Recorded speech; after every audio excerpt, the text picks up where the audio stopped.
Good morning.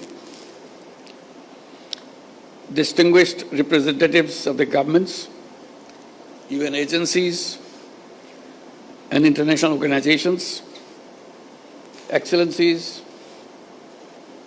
friends from the media, my dear Rohingya brothers and sisters, and ladies and gentlemen, Assalamu alaikum. I am happy to speak at this very important stakeholders dialogue in Cox's Bazar today. I would like to thank all of you for your presence and participation, active participation in this very important dialogue. I come here at a very important moment in our political history. 1 year back, we have gone through a killing spree and followed by student uprising, student-led uprising to free the country from the fascist regime. Now we are ready for another transition in our political history. We have announced the time for election. It's just about a year back, we had the uprising mixed with the killing spree. And the country has come to this stable enough and ready to have the election. So we announced the election in the first half of February 2026. Interim government will be replaced by an elected government. We hope we can work out a solution to the Rohingya problem, to let them go back to their own home.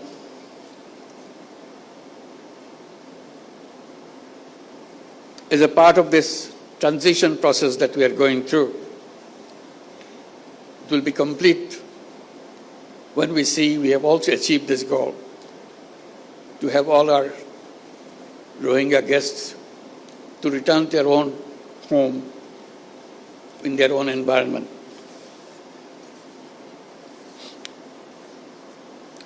On the 8th Rohingya Genocide Remembrance Day, with a heavy heart, I draw your attention to the forced displacement of Rohingyas and their exodus to Bangladesh from Myanmar. In a spate of only few weeks, in August 2017, around 800,000 Rohingyas crossed into Bangladesh. They came to Bangladesh to save their lives. Unfortunately, the barbaric attack and persecution still persists.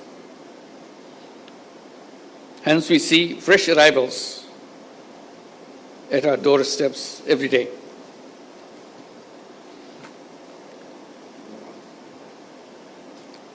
On this fateful day, it is our moral responsibility to take the right side of history and stop the armed actors from carrying out their horrible design of ethnic cleansing of the entire Rohingya population. It will be a historic blunder if we wait for seeing the very last Rohingya living Rakhine. We cannot let it happen. International commitment is to help the Rohingyas to go back to their own home. When Secretary General came in March here to be with the Rohingyas during the month of fasting, and he himself gone through the fasting for the whole day and meet for iftar. breaking of the fast, with nearly 100,000 or 150,000 Rohingyas around him, giving them hope that the world is with them and help them to go back their home and celebrate those festivals like Eid al-Fitr back home rather than here in the camps. We see fearful and shuttered eyes of Rohingya women and men when they appear at our doorsteps with horrific stories. The stories include, among others, systematic persecution, denial of nationality, forced deportation, mass killing, rape, inhuman torture, destruction of their properties in arson, and so on and so on. That is why in 2017, and even before that, Bangladesh opened its border to the Rohingya in a humanitarian gesture to save their lives despite resource and capacity constraints.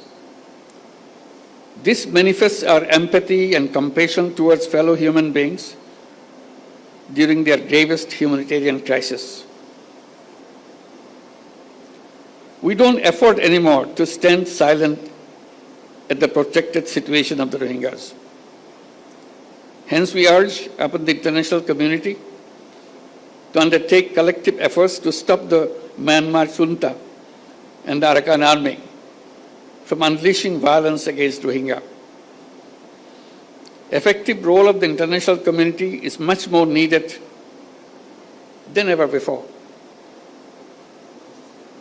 Excellencies and distinguished guests, I acknowledge the continued support, assistance, and solidarity of the donors, our partners, UN agencies, international organizations, and friends across the globe to the Rohingyas sheltered in Bangladesh. We greatly value your compassion and continued partnership for the Rohingyas. Your continued support will remain pivotal and exigent until they return home. Bangladesh now hosts 1.3 million forcibly displaced Rohingyas from Myanmar. That makes Cox's Bazar the largest refugee camp in the world. In addition, around 32,000 new babies are born each year in these camps. On the contrary, only less than 500,000 of them are living in Myanmar. This picture manifests that due to continued persecution, Rohingyas continue to leave Myanmar. During last 8 years, people of Bangladesh, in particular the host community here in Cox's Bazar, have been making tremendous sacrifices. The impact on our economy, resources, environment, and ecosystem, society, and governance have been huge. I thank our host community and the people of Bangladesh for their wholehearted support and enormous sacrifices for the Rohingyas. We don't foresee any scope whatsoever for further mobilization of resources from our domestic resources, given our own challenges. Rohingya issue and its sustainable resolution must be kept alive on the global agenda as they need our support until they return home. In that spirit of solidarity, during the last Ramadan in March this year, the Secretary General of the United Nations, Antonio Guterres, and I joined with over 100,000 Rohingyas in an iftar in Cox's Bazar, as I mentioned before.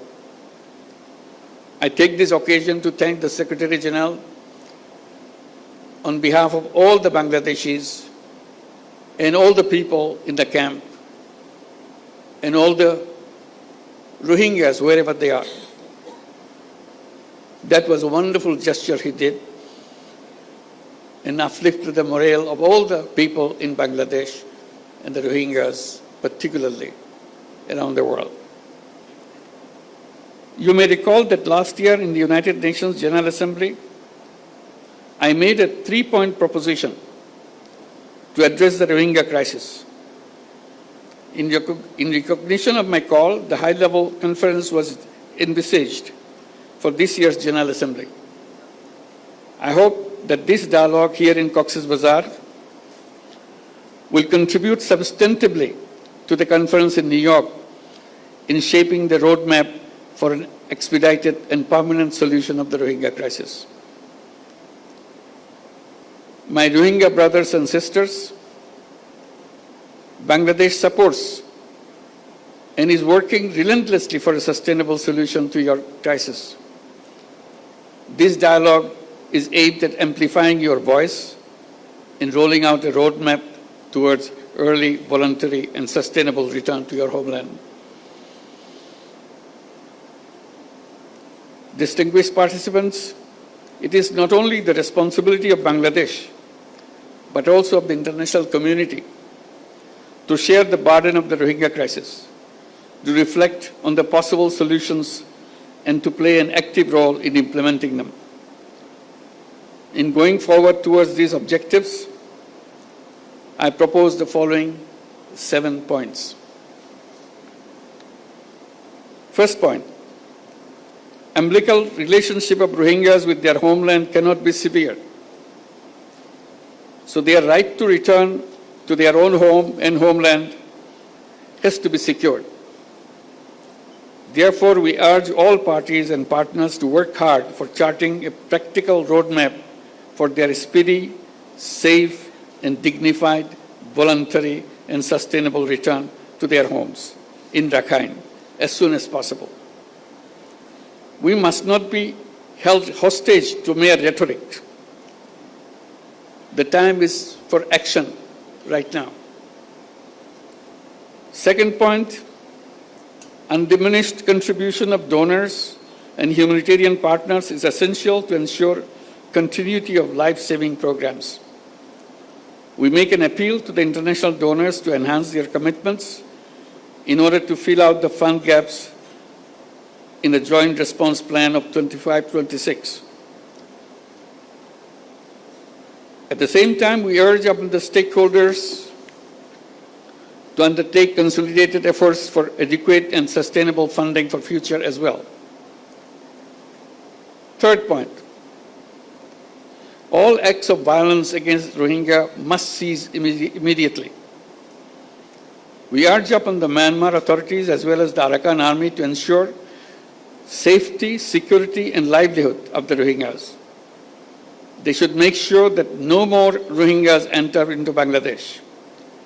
At the same time, they must allow internally displaced persons from camps in central and northern Rakhine to return to their homes inside Myanmar as soon as possible. Fourth point, a platform for consultation or dialogue is exigent for commencing communication, reducing tension, ending conflict among the ethnic communities inside Myanmar.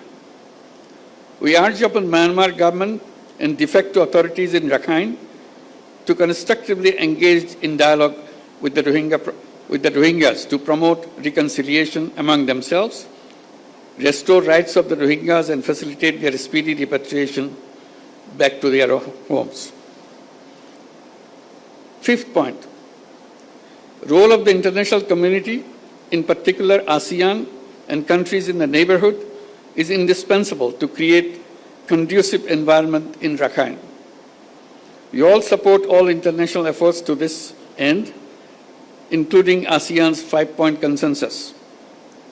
We urge upon the international community to be more active in advancing peace, security, and stability in Rakhine and in the neighborhood. We need to address and combat transboundary organized crimes, including human and drug trafficking, smuggling of small arms, and criminal activities that impact peace, security, and stability. Sixth point, regional and international stakeholders must continue to stand resolutely against the heinous crime of ethnic cleansing. Towards that, we urge upon all to calibrate their relationship with Myanmar and Arakan Army and all parties to the conflict in order to promote an early resolution of the protracted crisis. Seventh and the final point, we urge upon the international community to add dynamism to the ongoing international accountability processes at the International Court of Justice, International Criminal Court, and elsewhere. We urge upon them to implement the provisional measures decided by ICJ, ensure justice and accountability, and put an end to the genocide and crimes against humanity. It is timely to reflect on realizing relevant aspects of restorative justice. Dear friends and partners, Rohingya crisis emanated from Myanmar, and the solution also lies in Myanmar. All parties must act to end the crisis with greater resolve without any further delay. Your solidarity with the Rohingyas' voice could be a beacon of hope for them in reversing their marginalization and persecution as the starting point of their return to their homeland. Let us all join our hands and pronounce our determination to contribute to the dignified return of the Rohingyas, ensuring justice and accountability. I thank you all. Assalamu alaikum.